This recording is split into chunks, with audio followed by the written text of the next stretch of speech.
वो दीवारों पर उकेरे गए निशानों को भी नोटिस करता है और सच्चाई का पता लगाने के लिए एरफेला आइज ऑफ ट्रूथ स्किल को एक्टिवेट करता है और सीखता है कि ये एक बहुत ही कुशल आभा से बनी गहरी आभा के निशान है जिसने दीवार में एक साफ कट बनाया है। हालांकि हान अभी भी उलझन में है क्योंकि ऐसी कई चीजें हैं जिनसे वो अनजान है। हमारे हीरो को ये थोड़ा परेशान करने वाला लगता है क्योंकि अशुभ आभा करीब आ रही है और अचानक सुनुंगयुन महसूस करता है कि ऊर्जा पास में ही है और उसके पीछे भागता है।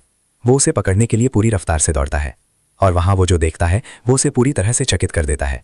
ऐसा लगता है कि कोई रहस्यमयी व्यक्ति वुल्फ गॉड से लड़ रहा है। आखिरकार वो प्राणी वुल्फ पर्सन को हरा देता है, इसलिए ट्रायल पास करने की शर्तें पूरी हो गई हैं। तभी सिस्टम कारण का विश्लेषण करता है और सुन्युन को पता चलता है कि उसके ट्रायल में एक घुसपैठिया पाया गया है। ट्रायल का लक्ष्य बदल दिया जाता है और हमारे हीरो को इंटरडिमेंशनल घुसपैठिए को मारने का नया आदेश दिया जाता है। हान का सामना अब एक घुसपैठिए से होता है जो एक आर्मर नाइट है जो दूसरे आयाम से आया है। हमारा हीरो इसे समझने में थोड़ा समय लेता है और महसूस करता है कि टावर ऑफ ट्रायल्स दूसरे आयामों में भी मौजूद है। सुनुंगयुन इस अजीब घटना पर विश्वास नहीं कर पा रहा है और सोचता है कि क्या हो रहा है। अचानक वो आर्मर नाइट हमारे खिलाड़ी से मजाक भरे लहजे में बात करता है। ये जानकर हैरान है कि वो दूसरे आयाम के एक मामूली बर्बर चैलेंजर के लिए अभी भी जीवित है। आर्मर नाइट का मानना है कि ऐसा इसलिए है क्योंकि हनुंगयुन ट्रायल का मालिक है और हमारे हीरो से जवाब मांगता है। नाइट उसे जंगली कहता है और सोचता है कि वो मौत के डर से डरा हुआ है। ये सुनकर हमारा हीरो घबराहट में मुस्कुराता है क्योंकि वो थोड़ा डरा हुआ है और उसे लगता है कि ये कवच वाला आदमी सामान्य नहीं है। सुन्युन ने इस संभावना पर विचार नहीं किया था कि कोई घुसपैठिया उसके ट्रायल के उद्देश्य को चुराने की कोशिश कर सकता है, लेकिन उसे राहत है कि वो तुरंत ट्रायल में फेल नहीं हुआ। इस बीच कवच वाला घुसपैठिया सोचता है कि हान का डर उसकी बुद्धि खा गया है और अपनी तलवार को बात करने देने का फैसला करता है। इसके साथ हमारा हीरो खुद को तैयार करता है क्योंकि लड़ाई शुरू होने वाली है। जैसे ही कवच वाला खिलाड़ी सन शियान पर हमला करने के लिए आगे बढ़ता है, हमारा हीरो उसके रास्ते में मरे हुए भेड़िए को फेंक देता है। जबकि घुसपैठिया भेड़िए को काटते समय विचलित हो जाता है, हान घात लगाने का मौका लपकता है और हमले के लिए जाता है। हालांकि हमारा हीरो बुरी तरह फेल हो जाता है जब उसकी थंडर स्वॉर्ड उस खिलाड़ी के भारी कवच में नहीं घुस पाती। कवच को काटने और उसे 2 हिस्सों में चीरने की हमारे हीरो की सामंती कोशिश अधूरी रह जाती है क्योंकि उसे पता चलता है कि ऐसा नहीं होने वाला है। उस समय घुसपैठिए की तलवार से एक काली आभा निकलती है और जैसे ही वो सेंगयुन से टकराती है वो पूरी ताकत से दूर जा गिरता है। हमारे हीरो को जमीन पर इतनी जोर से पटका जाता है कि उसकी एक कलाई मुड़ जाती है। हान के हाथ से खून बहने लगता है और कवच वाला खिलाड़ी प्रभावित होता है कि उसकी आभा को रोक लिया गया, लेकिन फिर भी उसका वो हाथ उससे कहीं ज्यादा बेकार है जितना कि अगर उसने उसे पूरी तरह से काट दिया होता। तभी हमारा हीरो भड़क जाता है और गुस्से में घुसपैठिए से पूछता है कि वो कौन है, क्योंकि किसी ने उसे इस तरह की किसी चीज के बारे में नहीं बताया था। कवच वाला खिलाड़ी आगे बढ़ता है और उसे इस बात पर आश्चर्य नहीं होता कि वो आदिम बंदर ट्रायल आक्रमण से अनभिज्ञ है। ये बिल्कुल वैसा ही है जैसा उसे शक था। सुनिए उनका जिक्र करते हुए टूटे हुए हाथ के साथ हमारा हीरो अब पूरी तरह असहाय है और घुसपैठिए से सवाल करता है कि आखिर उसने उसके ट्रायल पर आक्रमण क्यों किया। घुसपैठिया कहता है कि विलाप करने से उसे कोई फायदा नहीं होगा, टावर का तरीका बस यही है। वो हनुंग के दुख को जल्दी खत्म करने के लिए उसे दया देने का फैसला करता है। जैसे ही नाइट अपनी तलवार हान पर तानता है, हमारा हीरो पागलों की तरह उसे रोकता है और उसे ये बताने के लिए कहता है कि ट्रायल आक्रमण क्या है। घुसपैठिए को इसमें कोई बुराई नहीं दिखती, ये देखते हुए कि हान की मौत अपरिहार्य है। कवच वाला नाइट खुलासा करता है कि ट्रायल आक्रमण लेवल 8 के बाद सिस्टम में जोड़े गए फंक्शन में से एक है। एक खिलाड़ी स्टोर पर ट्रायल आक्रमण टोकन खरीद सकता है ताकि दूसरे चैलेंजर के ट्रायल में हस्तक्षेप कर सके। इस तरह कवच वाले आदमी ने हमारे साथी के ट्रायल पर आक्रमण किया। सुनिए उन सवालों से घिरा हुआ लगता है और नाइट से ये विस्तार से बताने के लिए कहता है कि उसका ये कहने से क्या मतलब था कि ये आयाम उनके आयाम से अधिक आदिम है। हमारा हीरो अनुमान लगाता है कि घुसपैठिया खिलाड़ी दूसरी दुनिया से है और कवच वाला आदमी इससे सहमत होता है। अचानक हमारा हीरो उठता है और अपनी स्किल आइज ऑफ ट्रूथ को एक्टिवेट करता है ताकि देख सके कि ये घुसपैठिया झूठ बोल रहा है या नहीं। खैर पता चलता है कि कवच वाले आदमी का बयान पूरी तरह सच है। हान द्वारा सच की पुष्टि करने के बाद अचानक घुसपैठिया उस पर तलवार तान देता है और सुनुंगयुन पर बेईमानी का शक करने की हिम्मत करने के लिए नाराज हो जाता है। वो हान की बदतमीजी से खुश नहीं है, उसे बंदर कह रहा है। जबकि घुसपैठिया गुस्से में तलवार चलाता है, हमारा हीरो अकड़ दिखाता है और पूछता है कि वो इस बारे में क्या करने वाला है। कवच वाला आदमी पागल हो जाता है और अकड़ने के लिए हान को एक छोटा आदिम मूर्ख कहता है। तभी हान संगयुन राज खोलता है। चूंकि घुसपैठिए ने उसे कुछ बहुमूल्य जानकारी दी थी, इसलिए वो बदले में उसे कुछ बताने का फैसला करता है। हान कबूल करता है कि उसकी मुड़ी हुई कलाई उसकी पेन रेजिस्टेंस स्किल की वजह से ज्यादा बुरी नहीं लग रही है। इससे भी ज्यादा चौंकाने वाली बात यह है कि हमारे हीरो ने अपना हाथ इस तरह इसलिए नहीं पकड़ा हुआ है क्योंकि उसे दर्द हो रहा है। ऐसा होता है कि जैसे ही हमारा हीरो अपना हाथ छोड़ता है, उसकी फास्ट रीजेनरेशन स्किल उसे अपने आप ठीक कर देती है, ये सोचकर कि अगर वो घायल दिखेगा तो घुसपैठिया अपनी सतर्कता कम कर देगा। हमारा हीरो सचमुच बाजी पलट देता है और इसे रोमांचक बना देता है क्योंकि उसका हाथ बिल्कुल ठीक दिखता है, जैसे कि वो कभी टूटा ही ना हो। कवच वाला खिलाड़ी हक्का बक्का रह जाता है जब उसे पता चलता है कि हमारा हीरो एक तलवारबाज और एक हीलर है। हालांकि वो कहता है कि अगर उसके पास देने के लिए और कुछ नहीं है तो उसका मरना तय है, लेकिन हमारा हीरो कहता है कि ये कहना मुश्किल है क्योंकि वो बस और मजबूत होता जा रहा है। यही वो टर्निंग पॉइंट है, उसकी असली ताकत जागती है। हान संग यून की ताकत तब चमकती है जब वो अपने पास मौजूद सभी मृत आत्माओं का इस्तेमाल अपने आंकड़े बढ़ाने के लिए करता है। ऊर्जा छलक पड़ती है और उसकी ताकत काफी बढ़ जाती है। हान कवच वाले आदमी को उकसाना जारी रखता है, जिसे पता चलता है कि हमारा हीरो खुद को मजबूत करने में भी सक्षम है।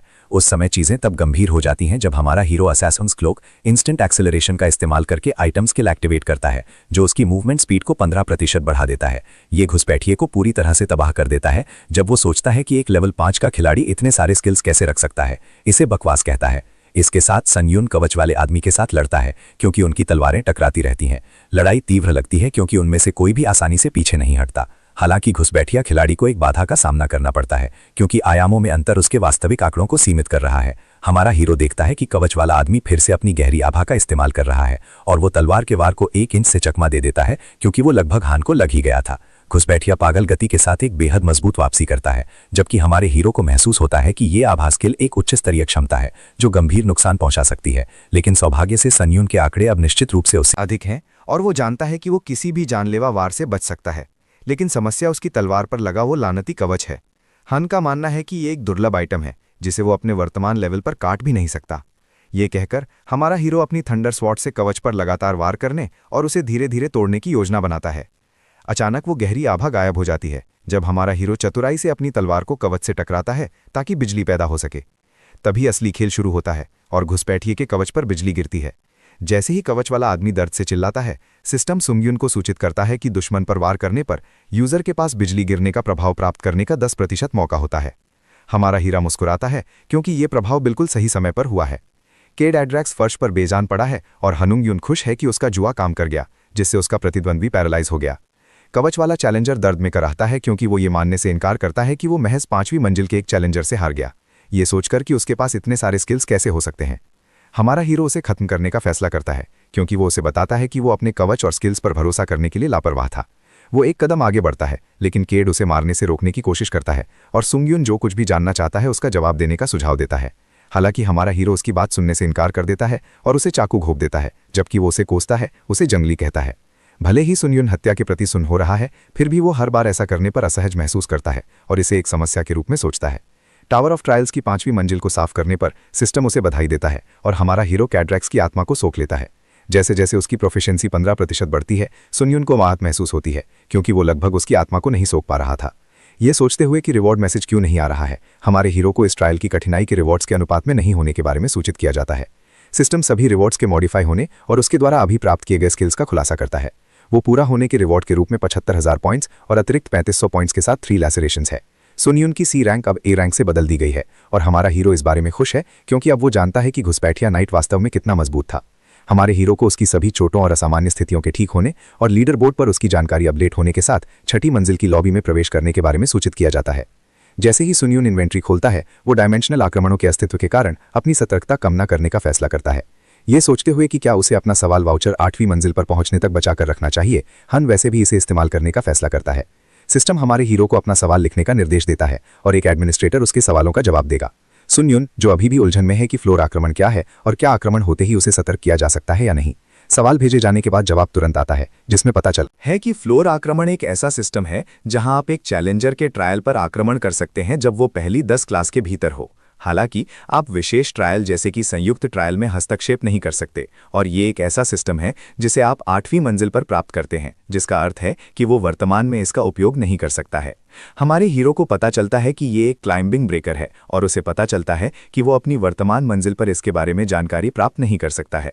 हालांकि एक सवाल वाउचर खर्च हो जाएगा क्योंकि उसके सवाल के केवल पहले हिस्से का जवाब मिला है। सन यून ये जानकर हैरान है कि एक सवाल वाउचर इतना शक्तिशाली नहीं है, लेकिन उसे खुशी है कि वो खर्च नहीं हुआ। इसके साथ हमारा हीरो उन आइटम्स का उपयोग करने का फैसला करता है जो उसे अर्थ से मिले थे और इन्वेंट्री खोलता है। सीक्रेटिव हंटर्स शील्ड को बहाल करने के लिए क्रोकिन्स मैजिक टावर्स रेस्टोरेशन बॉक्स का उपयोग करता है।